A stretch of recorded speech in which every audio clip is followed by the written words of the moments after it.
Good Erev Shabbos, everyone. Shabbos Parshas Va'eira, Shabbos Mevarchim Shvat, dedicating today's Dvar Torah in honor of Yakir Yamin ben Rabbi Yeshua, whose yahrzeit today. Hashem Yimkam Damov, died al Kiddush Hashem, fighting and protecting Klal Yisrael in Gaza 2 years ago.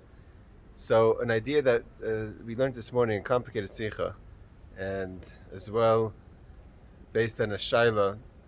This week's Chumash we start today's Chitas.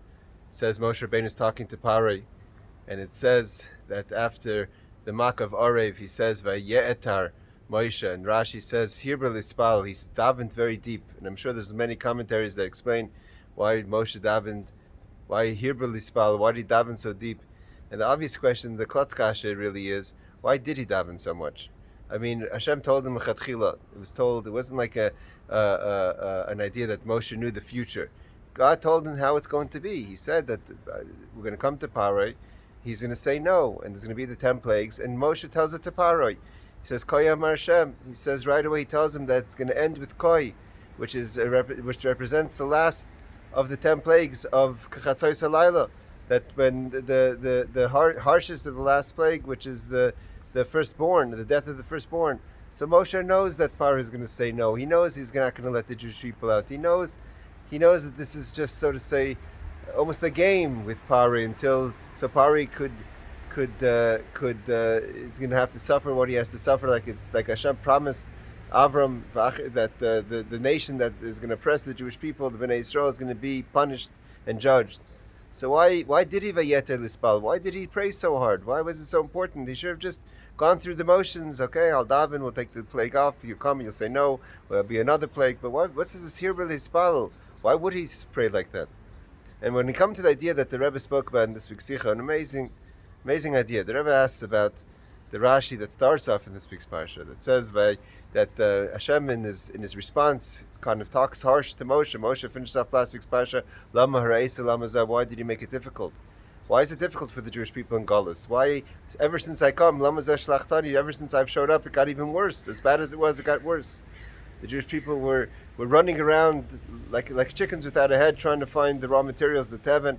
Why did you send me? And Hashem says, Vaydaber likim. Lashon Kasha, God spoke harsh to Moshe, and he says even more, like Rashi continues to say. He says, Chaval, I miss the fathers, I miss Avram, Yitzchak, and Yaakov, the Avdin that they're not here anymore, they're not found anymore. God kind of tells Moshe, he gives him a jab. He says, you're not like the fathers.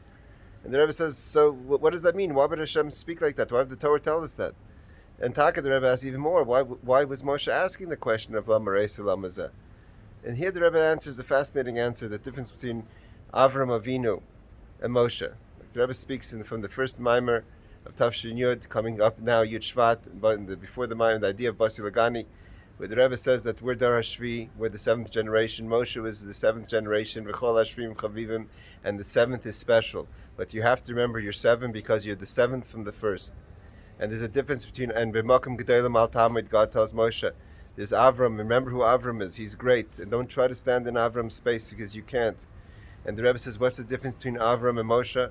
That Avram Avinu had Mesiras Nefesh for Hashem, not because he wanted to have Mesiras Nefesh. He had one agenda, and that is to serve Hashem. And his service of Hashem was made up by telling the whole world that is Hashem. Vayikra, Tika, Vayikra, Vayakri, had everyone screaming the Hashem Echad. And any time he couldn't communicate to others and he couldn't tell the world about Hashem, that's what bothered him, because he couldn't fulfill what Hashem was expecting from him, not because he wanted to do what Hashem wanted, so he should be able to do it, but that the job should get done. Avram Avinu was all about the job getting done. Where Moshe Rabbeinu, the Rebbe says, was similar to Rebbe Kiva. I would only say this because the Rebbe says this, where there was an idea of pleasure in serving Hashem. And we know, like the Alter Rebbe talks about in the Askil Chabina, the Alter Rebbe's yahrzeit was this weekend, the 24th of Teves, that the Askil Chabina, the Alter Rebbe talks in Tanya, this fascinating idea when difficult things happen, hard things happen, that there has to be a shavius, a person has to be equal. If you want to have ups in life, then you're going to have downs. If you get excited about the good, then you're going to be disappointed about the bad. When you have equal, when it's all about the job itself, so then you don't get excited about the good and you don't get down by the bad. And that's how you deal with difficulties in life. So when Hashem sees that you don't make space, you're not allowing for the fluctuation, to be fluctuating with the ups and downs of life, you're just focused on the job. And if it's easy, good. If it's difficult, it's also good. So then Hashem, like the Alter Rebbe finishes off in Askil Chobina, then he takes away the difficulties. It's not necessary. And this is what Hashem was telling to Moshe Rabbeinu, that you're like Rabbi Akiva, who is living the moment, is excited about it. Our Rabbi Akiva was excited to die for Hashem. Moshe Rabbeinu is Chochmah. That's where real imagination and ideas and characters in the mind. And Moshe Rabbeinu was in the space of Golus. So God says, I miss the fathers because had the fathers been here. Then just like Avram Avinu doesn't get excited about the ups, then there's no necessity for the downs. And therefore then he would be just as in pain as by not being able to scream Hashem Echad than as he would be being whipped with whips. So there's no necessity for the whips. And that's why Hashem says he misses Moshe Rabbeinu. So seemingly we finish off with this idea that's a low. And Moshe Rabbeinu is not on the levels of the fathers. But there's another thing here. The very fact that Moshe Rabbeinu was alive, that things mattered, there was an up and down, is why he went out to daven. He went out to daven because notwithstanding, and Hashem told him that Paro is not going to listen, and Paro is not going to let the Jewish people out, he never gave up.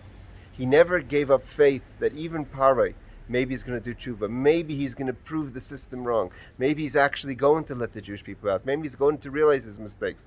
Moshe never gave up faith in the ability of tshuva, in the ability of change. He never gave up faith in people. Not even Paroi.